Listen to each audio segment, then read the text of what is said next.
Hey guys, so today I'm going to be talking about Carnival of Monsters, which is the second story in Doctor Who Season 10, which honestly is a season that has no bad episodes. Very rare for the show because, as we all know, Doctor Who is not the most consistent.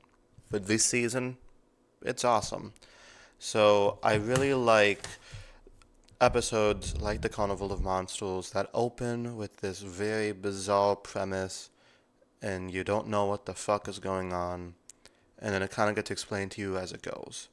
It happens in Invasion of the Dinosaurs.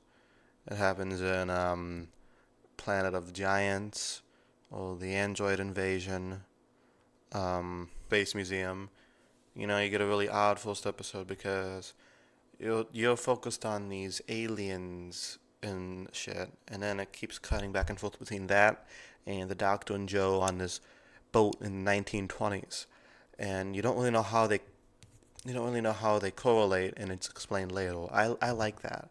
I kind of like you having to piece it together. Um, I love Vogue and Shona. What a funny duo they are. You could tell it's made in the 70s, early 70s, because they all dress like it. They're just like some hippies, kind of like Psychowitz from Victorious. I feel like he'd show with them. I don't know that they bring a lot of comedicness to the episode, as well as the deadpan aliens, the gray people. They're so funny. All those scenes are so campy and ridiculous, but also funny at the same time, and I think that's the intention.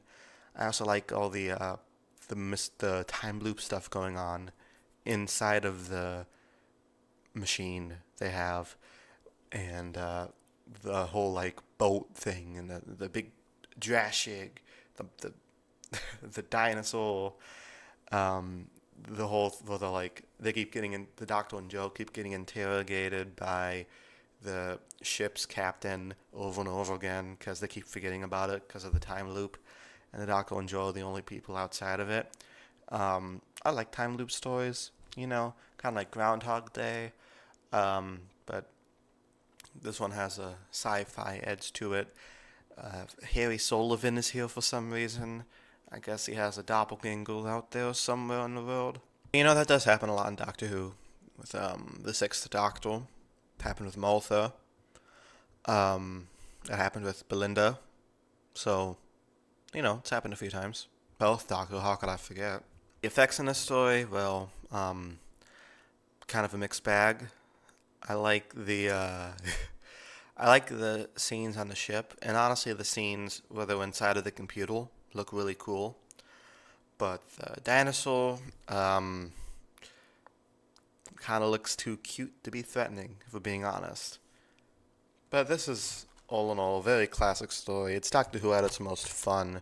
You got monsters, you got timey-wimey shenanigans, you got comedy. Doctor and Joe are so good together. You could tell how much the relationship has evolved by this time, because it's very rare for a companion to stay this long, and I kind of like when they do, because you just see that bond between the Doctor and his companion grow, which I think is a problem I've had with the last couple seasons, because it feels like Ruby or Belinda weren't really there long enough to get this huge bond with the Doctor. But Joe, this is her third season. Like, nobody before stayed this long since Jamie, I guess. So I feel like Ian and Barbara stayed pretty long as well. Nice to see the Doctor and Joe kind of traveling on their own outside of Earth without the help from the Time Lords.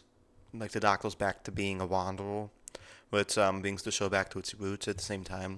So, yeah, this is an episode I like to go back to. I just think it's really fun. It's very neat. And let me know down in the comments what you guys thought of Carnival of Monsters, and I'll talk to you guys next time. Peace.